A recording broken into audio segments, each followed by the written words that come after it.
Il est 13h et c'est l'heure de s'informer sur ORTM1. Au sommaire, réunion du cadre stratégique de gestion de la crise du centre présidée par le chef du gouvernement. La dite réunion était consacrée au document stratégique de stabilisation des régions du centre. Un document d'une 50aine de pages qui aborde véritablement le retour à la normale dans les régions du centre. Des corps sans vie ont été découverts à Gossi, à proximité du camp, tout juste quitté par l'armée française. Au dire du commandement, Barkhane continue d'espionner ce camp par des drones de façon régulière. Adama Djimde nous donnera d'autres informations. Voilà pour vous le sommaire. Merci d'être des nôtres. Bonjour à tous. Je vous amène directement à Koulouba. Le président de la transition, le colonel Assimi Goïta, a reçu en audience une délégation d'officiers militaires du Burkina Faso. La délégation était porteuse d'un message du chef de l'État burkinabé à son homologue malien. Les échanges ont également porté sur la lutte contre le terrorisme dans le Sahel. Le commentaire de Tamsir Diabaté. Le Mali et le Burkina Faso dans la dynamique de réaffirmer leurs relations de coopération dans la lutte contre le terrorisme. Et pour relever ces défis, Ouagadougou a dépêché des émissaires à Bamako à l'initiative du président du Faso, le lieutenant-colonel Paul-Henri Sandago Damiba.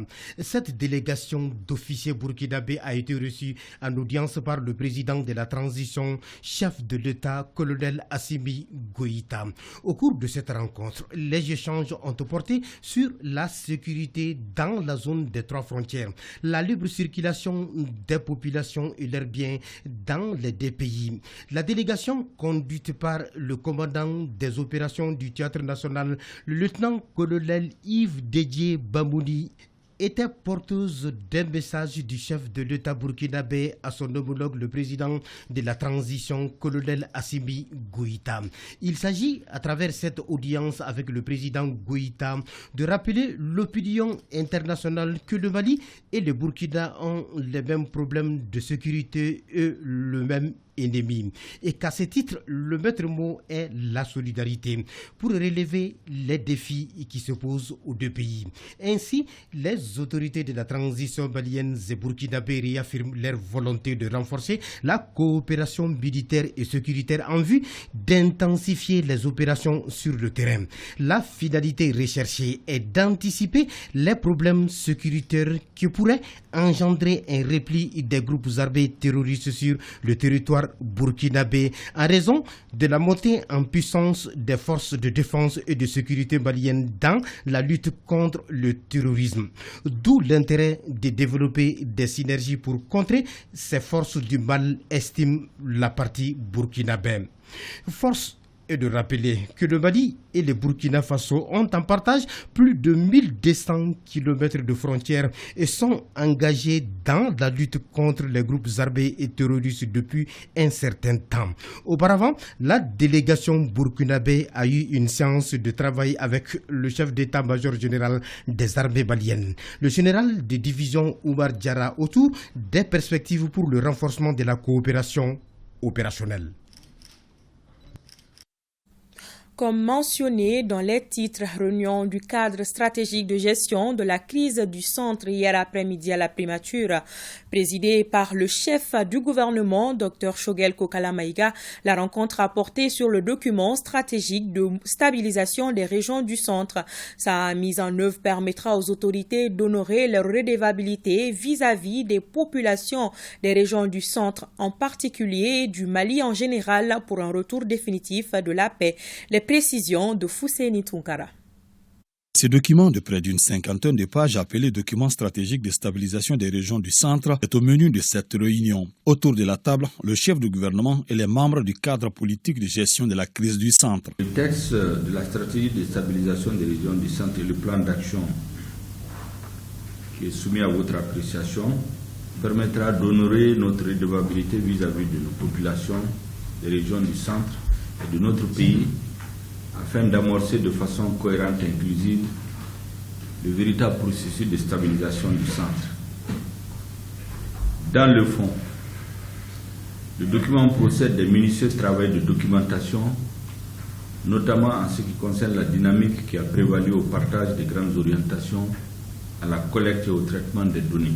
Le document stratégique de stabilisation des régions du centre, qui est en phase d'être peaufiné, est accompagné par une ébauche de son plan d'action. Le budget est estimé à 392,2 milliards de francs CFA pour les 3 années 2022, 2023 et 2024, dont 132 milliards de financement acquis et 200 milliards restants à rechercher. Le cadre doit se prononcer sur la solidité des enjeux abordés. Il doit aussi apporter les dernières contributions utiles à la validation de la stratégie de stabilisation du centre. Le niveau de participation fait que les ministres vont se prononcer sur la validité du document de stratégie. J'ai personnellement compris que la collecte, le traitement et le partage des données restent un grand chantier pour notre État.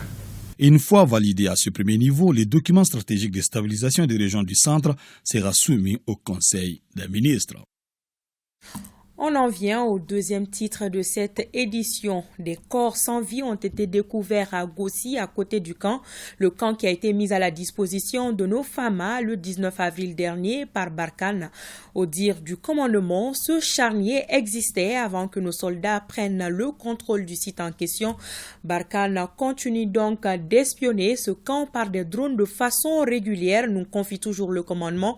Les Français, quant à eux, accusent les Russes de la mise en scène d'une vidéo sur le sujet. On en sait plus avec Adama Djimdi.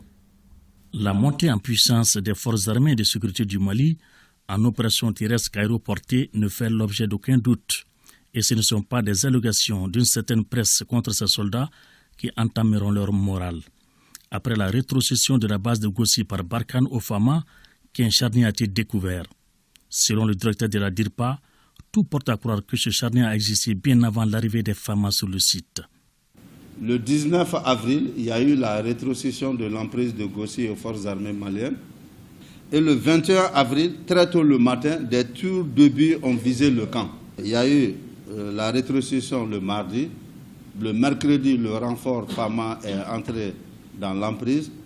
Le jeudi, très tôt le matin, donc le camp a commencé à essuyer des tirs d'obus. Donc il y a une patrouille de reconnaissance qui est sortie pour un peu patrouiller dans les alentours et voir ce qui s'est passé réellement. Donc c'est au cours de cette patrouille qu'un autre obus, un jeu d'obus aussi est venu et qui a atteint un camion FAMA. C'est la même patrouille au cours de sa mission de reconnaissance qui a découvert, à cause de la forte présence d'une odeur de cadavre, qui a découvert le charnier. Et ça, c'était le jeudi aux environs de 6h30, 7h du matin. Donc, c'est ce qui s'est passé. Plus tard, une vidéo a commencé à circuler sur les réseaux sociaux avec des images du charnier découvert. L'armée française a accusé des mercenaires russes de la mise en scène et, à titre de confirmation, a transmis aux médias une vidéo prise entre le 19 et 21 avril avec un drone qui a été mise à profit pour filmer un enterrement de corps qui serait trouvé aux environs du camp. À la lumière de toutes ces informations, un certain nombre de constats s'imposent d'une part et d'autre part la posture douteuse de Barkhane mise à jour. Donc l'affirmation que ce sont des mercenaires russes qui sont sur les images n'est qu'une provocation. Donc jusqu'à présent, on ne sait pas à quel titre le ou les drones français espionnent la base militaire de Gossi. Des drones en parfaite illégalité en train de filmer au-dessus de la base de Gossi et d'autres localités au nord et au centre du Mali. Cette posture de la force Barkhane confirme à suffisance que la force Barkhane était plus prompte à espionner que d'être là pour lutter contre le terrorisme. Pendant 9 ans, la force Barkhane était là avec des drones qui pouvaient filmer à plus de 5000 km. Et aujourd'hui, qui découvrent que un charnier est là. Pendant 9 ans, cette force était là.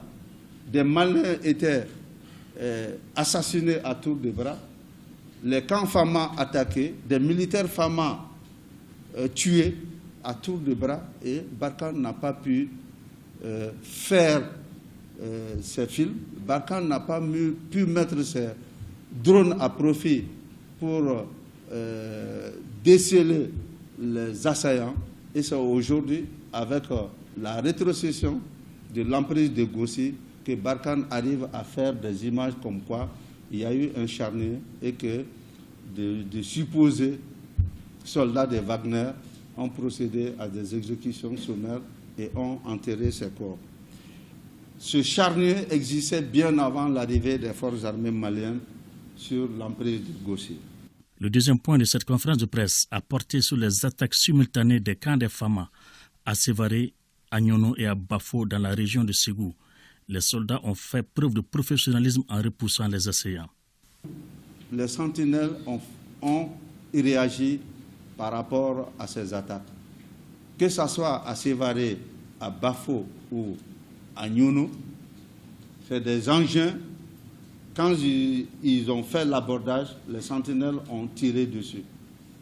Par exemple, si vous prenez le cas de Nyono, la sentinelle a tellement ouvert le feu sur le véhicule que les tirs ont fait exploser le véhicule avant qu'il n'atteigne son objectif. Donc c'est ce qui a amoindri les dégâts. Certes, l'armée malienne avance sur le terrain. Toutefois, elle a besoin de l'accompagnement et du soutien des populations locales afin de mieux réussir sa mission. Sur un autre plan, l'élevage, facteur de croissance économique et de stabilisation sociale.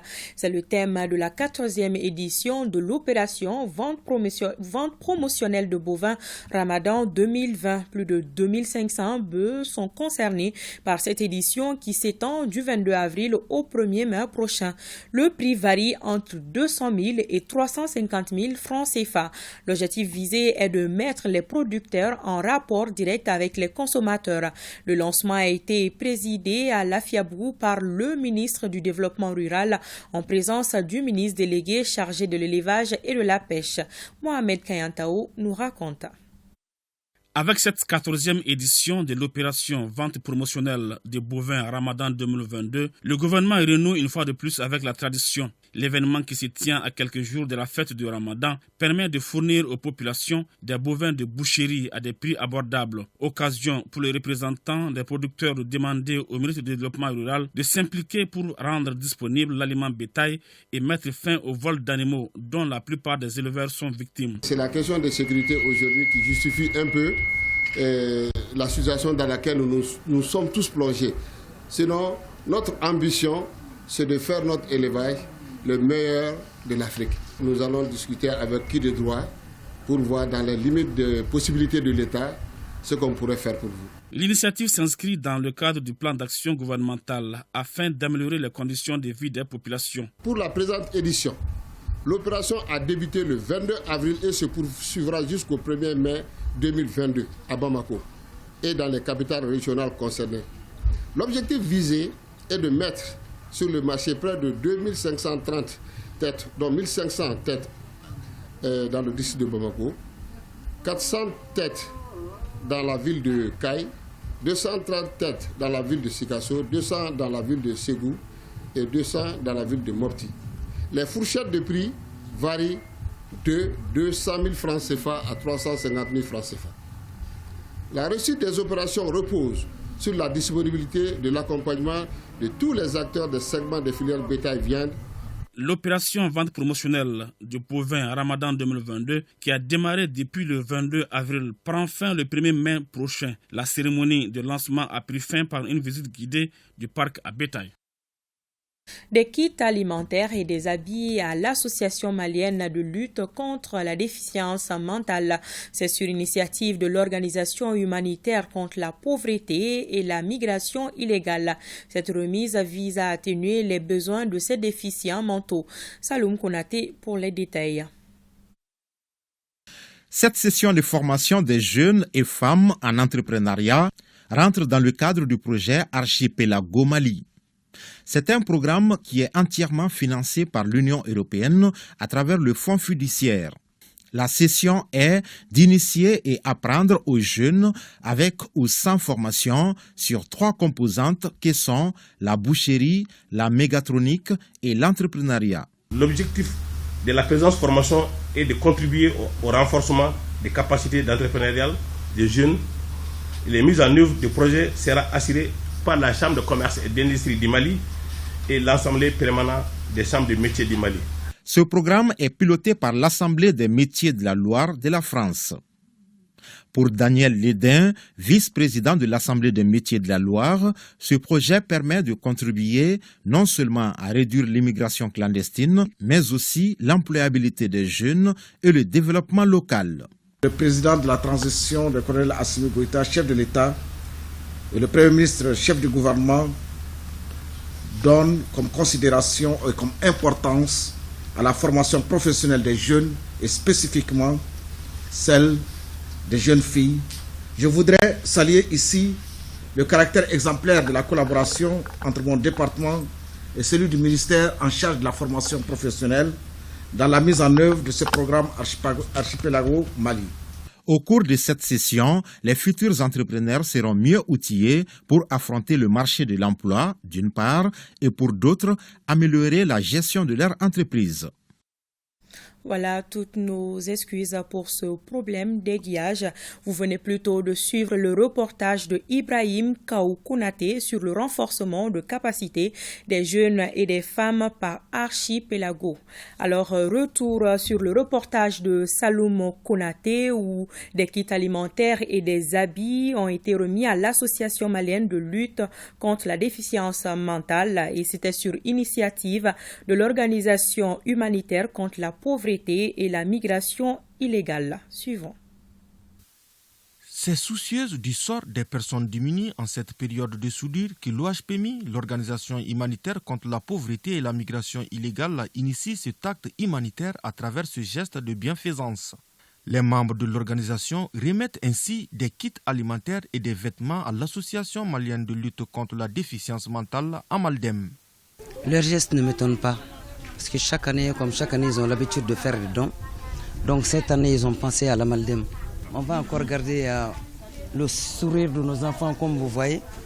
Et je ne peux leur dire que merci, souhaitant que d'autres en feront autant. L'organisation humanitaire contre la pauvreté et la migration illégale et ses partenaires espèrent à travers cet acte prôner la multiplication de ces gestes afin de redonner espoir à toutes les personnes en situation difficile. Entre nous, hommes, qu'on puisse s'entraider, qu'on puisse se donner la main, qu'on puisse avoir une seule vision et qu'on puisse s'entraider. Les relations également entre ma personne et la présidente de l'Amaldem, je pense qu'elle mérite aujourd'hui que notre ONG nous vienne en aide parce que tout ce qu'elle gagne, c'est pour les enfants. Le président de l'OHPMI appelle toutes les personnes de bonne volonté à venir en aide à ces personnes vulnérables afin d'améliorer leurs conditions de vie. À présent, nous sommes à Sikasso. Le gouverneur de la région a remis une lettre de félicitations et de remerciement des plus hautes autorités à un fonctionnaire des collectivités qui a décidé d'accorder une partie de son salaire au soutien à la transition. Le récipiendaire est le secrétaire général de la commune rurale de Fourou, cercle de Kadjolo, Moustapha Doumbia et Amadou Dolo pour le compte-rendu. C'est une cérémonie de remise d'une lettre de félicitations et de remerciements émanant de la primature et donc du gouvernement destinée au secrétaire général de la commune rurale de Fourou, cercle de Kadjolo, un fonctionnaire de collectivité qui a librement choisi d'accorder 10% de son salaire au soutien à la transition. J'avoue que je ne me suis pas attendu à être là un instant par rapport à une telle cérémonie. Parce que c'est juste pour moi un acte de patriotisme, un devoir de Malien que j'ai fait. Comparativement aux besoins de l'État et du gouvernement, cet acte n'est qu'un grain de sable dans le désert pour moi. La reconnaissance va au-delà de la valeur de l'acte posé pour moi. Et c'est à moi de remercier en retour le gouvernement du Mali et tout le peuple malien. Le geste patriotique du secrétaire général de la commune rurale de Fourou a été notifié au gouverneur de la région de Sikasso en janvier 2022. Il reste en vigueur jusqu'à la levée des sanctions imposées par la CEDEAO et l'UEMOA à notre pays. De tels exemples hautement patriotiques, on ne pourrait souhaiter qu'ils soient imités. Nous souhaitons, nous prions que cet acte posé par M. Traoré puisse impacter au-delà de la région de Sikasso, mais toute la nation malienne. Les maires des communes de Sikasso et Fourou ont salué l'action du secrétaire général de la commune de Fourou qui honore l'ensemble des collectivités. Une trentaine de femmes de la région de Taoudéni viennent de boucler une formation de renforcement en matière de leurs droits sur initiative d'ACE Conseil Mali en partenariat avec la MINUSMA. Cet atelier se situe dans le cadre d'un projet intitulé Vestibule de veille des femmes et filles, nous dit Chirfi Moulay Aïdara. Conscientes de leur rôle multidimensionnel dans la société, les femmes trouvent impérieuse l'acquisition de connaissances sur leurs droits et devoirs, mais aussi souhaitent d'avoir des habitudes de bonne gouvernance. C'est pourquoi elles ont répondu l'appel d'ACE Conseil Mali et son partenaire l'administration dans le cadre du projet de vestibule de veille des femmes et des filles de Taoudéni. On a dispensé 2 modules pour les femmes, les droits de femmes rurales et les femmes urbaines de la région de Taoudéni. Et on a aussi parlé de la loi 052. Bientôt, il y aura les élections au Mali. Il faut que les femmes de Taoudéni sachent leur place et qu'elles participent aux futures élections. De contribuer au développement socio-économique et politique des femmes dans les différentes communes de la région de Taoudéni.